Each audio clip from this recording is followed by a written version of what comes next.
A esta hora de la mañana saludamos al sociólogo, legislador reelegido en la Asamblea Nacional, reelegido popularmente por el pueblo. Me refiero al señor Pavel Muñoz. Lo saludamos, le agradecemos por estar con nosotros y Pavel lo hemos llamado para que usted con sus conocimientos, su experiencia y yo diría sus realidades. Usted conoce las realidades del Ecuador, porque incluso usted es planificador también. Usted estuvo en las CEPLADES y los ecuatorianos, obviamente, pues con la angustia, con los problemas económicos que tienen o tenemos cada uno de nosotros, unos más, otros menos, se han creado, o no hemos creado, expectativas de mejoramiento en lo económico y en lo social. Y de acuerdo a la normativa, este gobierno presentó, en cumplimiento a ella, la proforma presupuestaria para estos 4 meses últimos del año 2021. Y las personas o los ecuatorianos, algunos de ellos, estaban muy, no sé, ilusionados, no sé, aspiraron mucho y ahora están decepcionados. En lo personal he dicho que esa proforma que hasta el 30 de julio, 30 de agosto, yo diría que era presupuesto, pero ya casi todos sus rubros o conceptos están agotados o devengados. ¿Cuál es su opinión, mi estimado legislador Pavel Muñoz, respecto a esa presentación de esa proforma por parte de este gobierno y qué expectativas usted tiene o a qué conclusión ha llegado? Bienvenido. Clever, primero permítame saludarle a usted, a Luis, decirles que gracias por el espacio, siempre atento y dispuesto a lo que podamos conversar en este medio de comunicación. Y un abrazo inmenso a la ciudadanía que cotidianamente sale, digamos, a chocarse con esto que tal vez usted está diciendo, ¿no? Entre la expectativa y la realidad. Esa ciudadanía que permanentemente y cotidianamente tiene que salir a trabajar para poner un pan en su casa, le mando un fuerte abrazo. A ver, varias cosas que comentar, Clever. Yo creo que usted me da algunas pistas en su nota introductoria para decir al menos lo siguiente. Volver sobre esta idea, ¿no? Que los jóvenes, sobre todo, la desarrollan mucho ahora, entre la expectativa y la realidad. Yo creo que los ecuatorianos tenían una expectativa de lo que podían ser estos primeros 100 días de gobierno y la realidad es completamente distinta. La realidad más bien les lleva a muchos de ellos a la decepción. ¿Por qué la decepción? Porque cuando un candidato se deja ganar por la demagogia y ofrece un conjunto de ofertas que no las empieza a cumplir, entonces los ciudadanos empiezan a frustrar.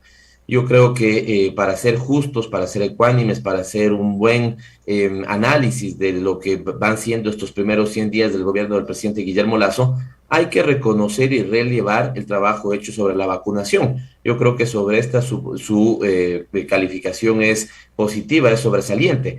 Pero tal vez este es justamente el problema, Clever, que con un proceso de vacunación que se ha llevado de manera adecuada, bueno, también venía de un predecesor que no tenía nada que mostrar respecto al tema de la vacunación. Entonces, respecto a un proceso de vacunación que ha sido llevado de manera adecuada, la gente se hace expectativa de que entonces ojalá en otros ámbitos de la vida, estoy hablando de la vida laboral, de la vida económica, de la vida productiva, pase lo mismo. Y lo cierto es que ahí más bien se da con la piedra entre los dientes porque no encuentra que esto sucede así. Y el mejor reflejo para ver que esa expectativa, que es muy alta, se choca con una realidad que es decepcionante, es el presupuesto general del Estado que ha sido presentado a la Asamblea Nacional. Muchas cosas hay que comentar, Clever, déjeme quedarme con unas dos primeras iniciales que son generales, pero que golpean transversalmente a ese presupuesto general del Estado. Primero, usted conoce de esto, Clever, y lo conoce bien. Es muy complicado que yo tenga un presupuesto que no responda a una planificación, ¿no es cierto?, elaborada por mi gobierno. Tanto así que la Constitución y la ley pertinente dicen que en 90 días se deberá presentar el Plan Nacional de Desarrollo. Y el Plan Nacional de Desarrollo no ha sido presentado hasta este momento. El secretario de Planificación estuvo ayer en la Asamblea Nacional, en la Comisión de Régimen Económico. Me parece que con algo de sobradez y prepotencia decía, todavía tenemos hasta el 28 de septiembre para poder ser aprobado.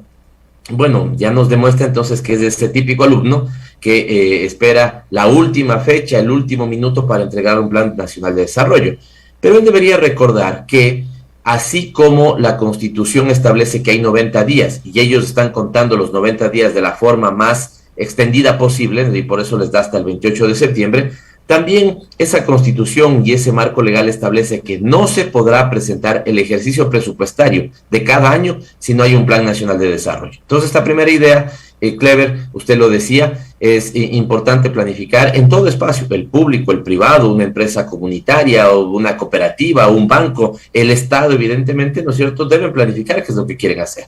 Y es muy complicado que defiendan un presupuesto si no han planificado. Ayer el secretario de Planificación le confirma al país que el plan sobre el que están operando es el Plan Nacional de Desarrollo elaborado por Moreno, que en estos micrófonos, yo lo critiqué muchas veces, dejó que el propio Moreno lo dejó de lado, aprobó un plan, dejó de lado ese plan y empezó a trabajar con el famoso Plan Prosperidad. Y aquí yo diría mi segunda crítica al presupuesto general del Estado. General, insisto, porque después le diré rápidamente qué cosas en lo concreto son complicadas ahí.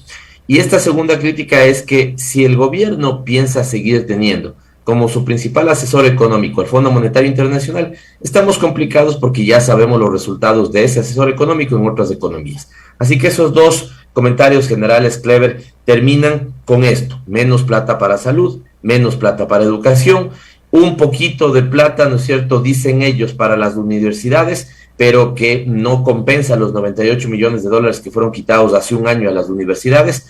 Y solo me quedo en estos temas, podemos avanzar, solo me quedo en estos temas para cerrar con esta idea, Clever. Eso hace entonces que un conjunto de promesas del entonces candidato Lasso y del actual presidente Guillermo Lasso no se cumplan. La eliminación del impuesto del 2%, por ejemplo, a las pequeñas y microempresas, hasta ahora nada. Créditos de 1% hasta 30 años de plazo, ¿no es cierto?, para dinamizar el aparato productivo, sobre todo en el campo, nada. Eliminación del ingreso a las universidades, cosa con la que nunca estuvimos de acuerdo, pero él ofreció, hasta ahora, nada. Eliminación de Cenecit, ¿no es cierto?, hasta ahora, nada. Más cupos en la educación superior para que los chicos puedan acceder a la educación, les quita presupuesto a las universidades, por lo tanto, hasta ahora, nada. Así que el balance me parece que es positivo en el caso de la vacunación y totalmente negativo en un montón de otros ítems.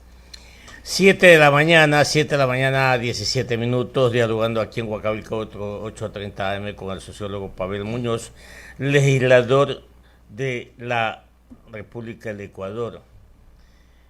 Pero usted no ve con un criterio positivo que el señor presidente Guillermo Alberto en Santiago Lasso Mendoza tenga buenas relaciones con los Estados Unidos. ¿No cree usted que con esas buenas relaciones el Fondo Monetario Internacional, que ha fracasado en todos los países del mundo, y que yo recuerdo con la crisis europea, que Portugal le dijo, no, usted no viene acá, y no lo dejó? Y Portugal no se ha muerto, todo lo contrario, ha mejorado enormemente. No así Grecia. Bueno, pero ese es otro asunto. Pero sí me interesa o nos interesa saber cuál es su opinión de esa gran relación que tiene el gobierno del Ecuador, que preside el señor Guillermo Lasso, con los Estados Unidos de Norteamérica. Usted. Sí, yo me congratulo por eso. El Estado ecuatoriano no ha tenido históricamente malas relaciones con el gobierno de Estados Unidos y esas relaciones tienen que seguir fuertes y fortaleciéndose. Y le deseo al presidente Lasso que tenga mejores relaciones con Estados Unidos, con Italia, con España, con México, con Chile, ¿no es cierto?, con Perú, con todos los países del mundo. Que haya relaciones de reciprocidad, de respeto a la autodeterminación y a la soberanía de cada Estado, totalmente de acuerdo. Me congratulo y le felicito por eso. Pero, Clever, a la gente que nos escucha, esa relación no para la olla. Lo que para la olla, ¿no es cierto?, es la posibilidad de generación más trabajo en el Ecuador. Lo que para la olla es que el aparato productivo se dinamice. Y lo que usted tiene es que, por ejemplo, respecto a lo que es el ámbito productivo económico, hago una pregunta para usted y para Luis, que en realidad es para la ciudadanía. ¿Ha presentado en estos 100 días del presidente Lasso un plan económico, una reforma tributaria que nos permita saber y dar certezas de por dónde va el camino? No, no lo tenemos. Y no es un tema de que yo diga que me parece bien o mal. No tengo ni siquiera con qué opinar. El otro día un analista absolutamente, digamos, tirado de los cabellos decía, la Asamblea Nacional está impidiendo el avance del Plan Nacional de Desarrollo. Pero si no ha sido aprobado, si no está presentado, ¿de qué plan está obstaculizando la Asamblea Nacional? El plan de Moreno. Si el plan de Moreno ya terminó, ya feneció su periodo de gobierno. Entonces, estas son, me parece, las ideas y las certezas y claridades que necesita el país, Clever. Le dije que no hay un plan nacional de desarrollo. Le he comentado que no hay un plan económico que nos dé certezas hacia dónde va el país. Ahora le comento sobre una reforma laboral que se ha hablado mucho, que tampoco ha sido presentada. Entonces nos quedamos comentando, si usted quiere, sobre los pareceres, sobre las opiniones, sobre que viene una reforma laboral, que además hasta la información que nos han dado este momento preocupa mucho, Clever, porque lo que le están diciendo a los trabajadores y trabajadoras del país es que vamos a tener dos tipos de trabajadores. Uno que podríamos llamarle aquel que logra defender los derechos que le asisten por el marco legal, el Código de Trabajo, y uno nuevo que estará sometido a los mecanismos de precarización que puede tener el mercado laboral, porque de alguna u otra manera en eso han hablado. No van a topar el Código de Trabajo, dicen, y quienes estén trabajando bajo el Código de Trabajo actual mantendrán esas condiciones. Pero los nuevos que ingresen a trabajar, ¿no es cierto?, podrán acogerse a nuevas condiciones de ese Código laboral. Nos están diciendo entonces que ahí en ese nuevo Código laboral, sobre pretexto de que tenemos nuevos jóvenes profesionales, a estos jóvenes profesionales les vamos a ir a respetar los derechos laborales. ¿Qué va a pasar con las empresas? Muchas de ellas que ya hicieron esta viveza con la ley humanitaria. Dijeron que su empresa estaba quebrada, ¿no es cierto?, para acogerse a los beneficios de la ley humanitaria. Después, incluso algunos con el mismo RUC, pero con alguna, digamos, maquillaje nada más, empezaban a seguir operando con otro nombre, ¿no es cierto?, pero les había permitido liquidar a sus trabajadores de manera, digamos, ingrata, cuando liquidaban su empresa nombre A, ¿no es cierto?, porque decían que estaban en problemas, y al día siguiente estaban operando básicamente la misma empresa, pero con el nombre B, y ya les estaban contratando en condiciones más precarias a esos nuevos trabajadores. Entonces, insisto, bien la vacunación, felicitaciones, presidente Lasso, por eso. Que tenga buenas relaciones con algunos países, felicitaciones por eso. Pero los elementos concretos que están parando la olla, ¿no es cierto?, no están poniéndose a la misma altura, si usted quiere. Y es importante, Clever, dadas las principales preocupaciones del país. ¿Cuáles son las principales preocupaciones del país? Y en este medio de comunicación se conversan a diario. La economía, la producción, la generación del trabajo, la salud, evidentemente, la educación. En educación, déjeme darle un dato de la reforma presupuestaria. Menos 577 millones de dólares le dan a la educación. ¿Cómo puede ser que de esta pandemia que estamos queriendo salir, con un sistema educativo que va a tener que estar más fortalecido, le quitemos 570 millones de dólares, 577 es el dato exacto, a la cartera de educación, y le pongamos 79 millones de dólares adicionales a la función electoral? No tiene sentido, Clever. 7:23. 7:23. La última de mi parte, sociólogo Pavel Muñoz. El presidente Lasso presentó a la Asamblea Nacional o regresó con un veto a esta ley humanitaria y la Asamblea le dijo no. ¿Por qué le dijo no a este veto la Asamblea Nacional, sociólogo Pavel Muñoz? La ley humanitaria, Clever, tiene que derogarse por completo. La ley humanitaria fue una puñalada en la espalda de los trabajadores del país. Esa ley humanitaria, digamos, como gran apoyo a la ciudadanía, lo que hizo fue congelar las tarifas de los servicios públicos por 3 meses. Eso, Clever, fue una burla en el país. Cuando aquí mismo, y déjeme incómodamente hablar en primera persona, yo presenté una iniciativa legal que permitía, por ejemplo, que en 3 meses, en los momentos más duros de la pandemia, no se le cobre a la gente ni agua, ni electricidad, ni servicios como internet. Ojo, digo que por 3 meses no se le cobre. No dije que se le regale, que después, superada la pandemia, se le cobre eso que no se le cobró en esos 3 meses, ¿no es cierto?, dividido en 12 cuotas, para que por cuotas divididas por todo un año ellos pudieran ir pagando. Nunca hicieron caso de eso. Planteé lo mismo para el sistema financiero, Clever, que si usted, por ejemplo, había acumulado en sus tarjetas de crédito, me voy a inventar, ¿no es cierto?, $900 de deuda en el mes 1, en el mes 2 y en el mes 3, no le regalen los $900, pero que los $900 lo dividan para 12 y usted puede ir pagando en 12 cuotitas iguales por el próximo año los $900 que no pudo pagar en esos 3 meses. Eso nunca quisieron hacer. Y lo que hicieron, ¿no es cierto?, es permitir la precarización laboral, permitir en algunos casos la explotación laboral y sacaron, ¿no es cierto?, estos 2 grandes favores a la ciudadanía ecuatoriana, entre comillas, 2 grandes favores: no subir las tarifas de los servicios básicos y cumplir con lo que era una obligación legal en ese momento, con los trabajadores de la salud, a quienes se pedía que si habían estado en primera línea en los momentos más duros de la pandemia, se los contratara ya con estabilidad en el sistema de salud. Es el único artículo que debería subsistir y que ni siquiera debería subsistir porque esté en la ley, debería subsistir porque sea política de gobierno.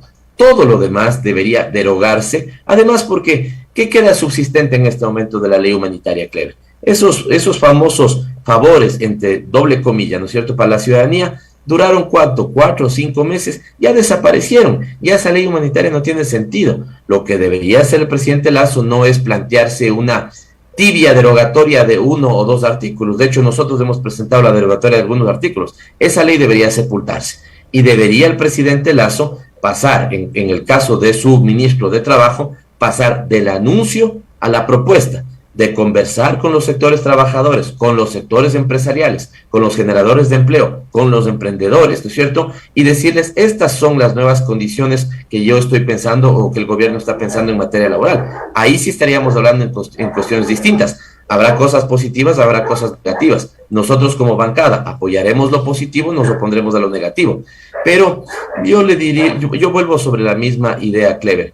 Además, muy a mi pesar, porque yo sigo manteniendo el espíritu de que le deseo mucha suerte a este gobierno, porque si a este gobierno le va bien, al país le va a ir bien, pero no está dando muestras en estos primeros meses. Ayer ha hecho un cambio tibio en su gabinete, no está dando muestras, ¿no es cierto?, de que le esté poniendo el acelerador a todos los sectores. Y tal vez cierro con una cosa simplemente para ironizar. Ahora la política pública termina siendo el apadrinar una escuela. Entonces, usted, yo, Luis, la gente que nos escucha, ¿qué vamos a hacer? ¿Apadrinar una escuela pública? Y entonces ya no es responsabilidad del Estado de la escuela pública, sino de los $10 que nosotros podamos poner de aporte mensual. Por ahí no se solventan los problemas del país. Además, que el presidente cometió un grave error cuando dijo que no en 100 días, sino en 100 minutos iba a solventar los grandes problemas del país. Bueno, ya han pasado mucho tiempo después de los 100 minutos, de hecho, ha concluido los 90 días, y que, mire, Clever, usted sabe y lo ha dicho, yo soy sociólogo, y no solamente soy un legislador, trato de ser un observador de la realidad. Y a mí me parece que lo que va a pasar, esta es una hipótesis, no tengo por qué tener la razón, pero sospecho que esto es lo que puede pasar, es que con una vacunación bien llevada, que pone los índices de popularidad del presidente altos, cuando la persona que ya está vacunada se vuelve a topar con puertas de empresas, de industrias, de puestos de trabajo cerrados, no cubre, digamos, porque está más alto el precio de los insumos, no logra cubrir la canasta básica, sus hijos tienen problemas, ¿no es cierto?, en acceder a la universidad, Dios no quiera alguna enfermedad que golpea la economía familiar, esa gente va a decir, bueno, después de la vacuna, ¿qué? Y creo que el gobierno no está dando opciones para ese montón de otras demandas ciudadanas que empiezan a angustiar a los ecuatorianos. Así que esa popularidad que puede crecer como la espuma de cerveza, también se irá, ¿no es cierto?, como el primer bocado, una buena primera bocanada de esa cerveza, ¿no es cierto?, porque la gente no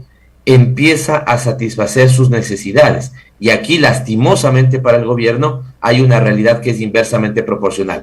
A más expectativas creadas y menos solución de problemas, la frustración es más grande, y esto después usted lo verá, ya no solamente con arroceros en las carreteras, ni con el sector indígena, ni los sindicatos en la calle, sino con un montón de gente angustiada porque no resuelve sus problemas cotidianos. 7 de la mañana, 29 minutos, en Huancavilca, 8:30 AM y en Ecuador continental, dialogando aquí con el señor sociólogo Pavel Muñoz, legislador de la República del Ecuador. Mi compañero, el licenciado Luis Alberto Viera, tiene inquietudes para usted, legislador.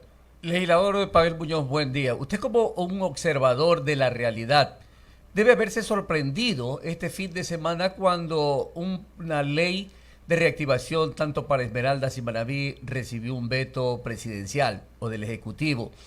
Pero ustedes, como tres bloques en la Asamblea Nacional, han manifestado que esto ha sido tratado con la realidad económica que vive el país. Sin embargo, el presidente dice todo lo contrario.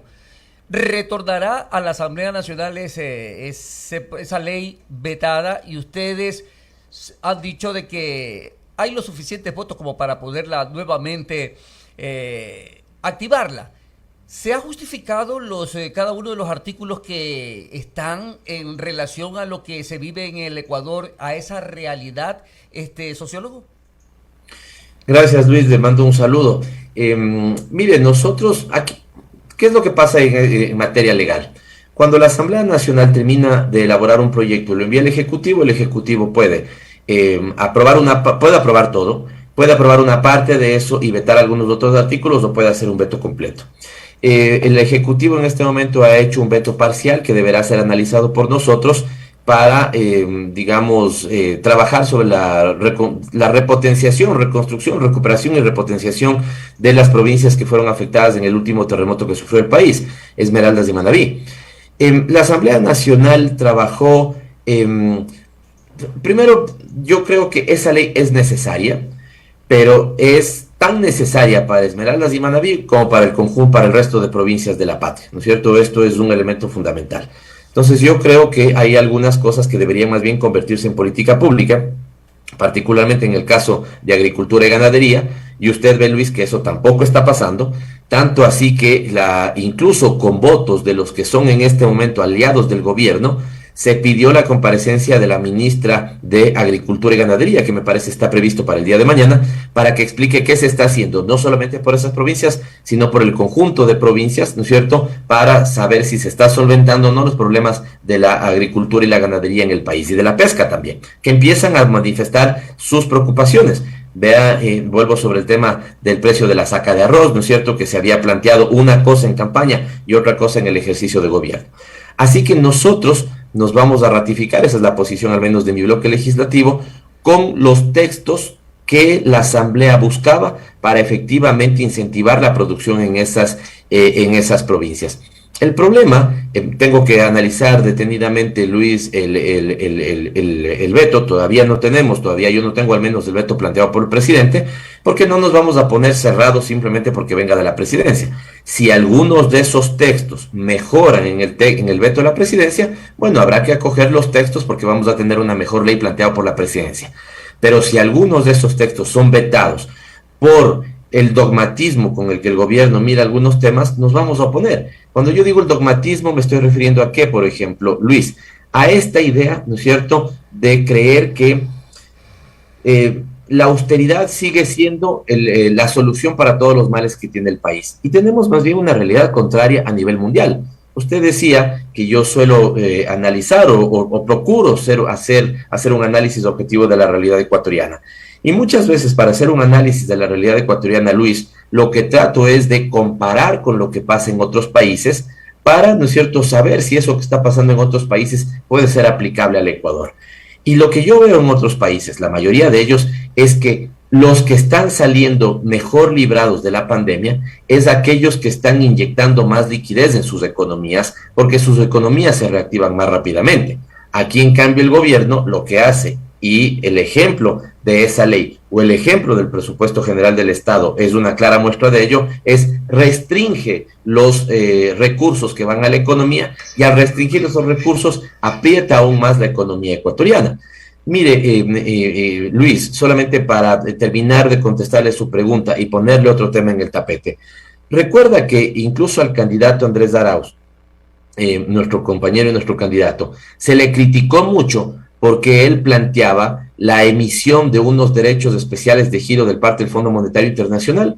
Bueno, el Fondo Monetario Internacional, haciendo caso de esa posición nuestra y de la posición de otras fuerzas políticas, de otros analistas, de otros economistas a nivel mundial, emitió lo que se llama derechos especiales de giro. Eso que los analistas, ¿no es cierto?, tanto critican en algunas ocasiones, que fue una especie de emisión de recursos, si usted quiere, a veces ellos llaman de la nada, ¿no es cierto? Y el Fondo Monetario decidió de la nada la emisión de unos recursos para que las economías mundiales mejoren. Al Ecuador, yo le he preguntado esto al ministro y me ha confirmado, le llegarán aproximadamente entre 940 y 900 millones y 950 millones de dólares. Fíjese lo que es eso. Es decir, es como si usted en su cuenta no tendría en este momento nada y le llega de golpe, ¿no es cierto?, 950 millones de dólares, ¿sí? Aquí el gobierno tiene dos opciones. O lleva esa plata, que ya le siento tentado a eso, a engrosar la reserva internacional, ¿no es cierto? Esto en el ejemplo que yo le puse es, usted, por ejemplo, recibe esa plata, tiene necesidad de atender la salud, la educación de sus hijos, digamos, las necesidades de su hogar, y usted abre con eso una póliza de ahorros, ¿no es cierto?, para congelar ese dinero un año, o usted empieza a poner a producir ese recurso. Entonces aquí, para la agricultura, para mejorar el aparato productivo de esas dos provincias y las otras 22 restantes, para reactivar rápidamente el aparato educativo, esos 950 millones de dólares que el gobierno no se los esperaba, que surgen incluso por la presión internacional que los sectores progresistas hicieron al Fondo Monetario Internacional, debe ponerse, ¿no es cierto?, a mover el aparato productivo. Pero yo le sigo viendo al gobierno preso de ese dogma de la austeridad, que en definitiva le termina haciendo más daño a nuestras economías que bienestar a nuestras economías. Son las 7 de la mañana, 36 minutos.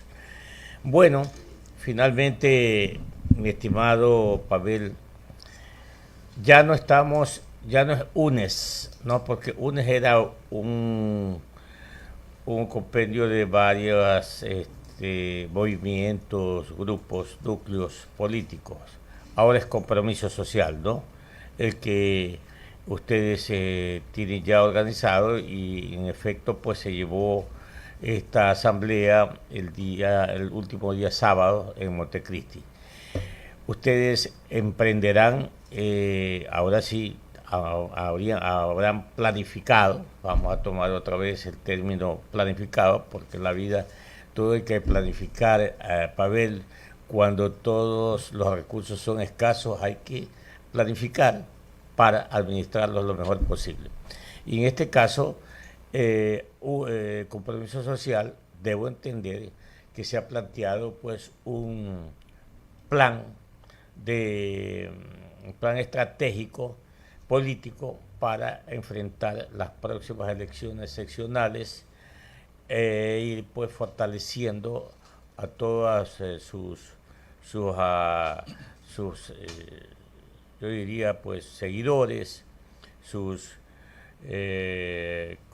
compañeros de lucha, y hasta dónde ustedes piensan o aspiran, Pavel, lograr pues en las seccionales fortalecer a Compromiso Social? Sí, gracias por la pregunta, Clever. El día sábado para nosotros fue un día importante porque hicimos varias cosas. La primera es que logramos demostrarle al país que más puede la fuerza democrática, las convicciones democráticas, que los intentos de proscribir una fuerza política. Usted lo conoce, Clever, usted, digamos, es un periodista de larga trayectoria y ha seguido qué es lo que ha pasado con nuestra fuerza política. Nuestra fuerza política buscó ser proscrita por el órgano electoral, incluso con alguna injerencia de otras funciones del Estado, y al final del día yo diría que lo que pudimos mostrar este día sábado es que eso no se logró y que más fuerte fue la convicción democrática. Es decir, después de todas las vicisitudes, hoy está claro que tenemos, ¿no es cierto?, una agrupación política que puede participar en elecciones y esa agrupación política se llama Fuerza Compromiso Social. Primer elemento. Segundo elemento, nosotros somos enemigos de quedarnos anquilosados en ideas del pasado y en elementos, si usted quiere, programáticos del pasado. Las fuerzas políticas todas, y entre ellos las fuerzas políticas progresistas como la nuestra, necesitan renovar su ideario, necesitan renovar su programa político y eso es lo que hemos hecho. Hemos presentado un ideario reformado que deberá ser aprobado por los órganos pertinentes, me refiero a los órganos electorales. Hemos aprobado un nuevo programa, ¿no es cierto?, que marca la hoja de ruta que vamos a tener. Usted lo decía bien, cuando hay sobre todo pocos recursos es cuando más necesario es planificar. Y si nosotros tenemos unas fuerzas que queremos aprovecharlas para sacarle el máximo rendimiento, hay que aprovechar adecuadamente y tener una clara hoja de ruta. Y finalmente, Clever, hemos elegido nuevas autoridades, ¿no es cierto?, o compañeros, no lo voy a llamar autoridades, nuevos compañeros y compañeras que estarán al frente de la organización.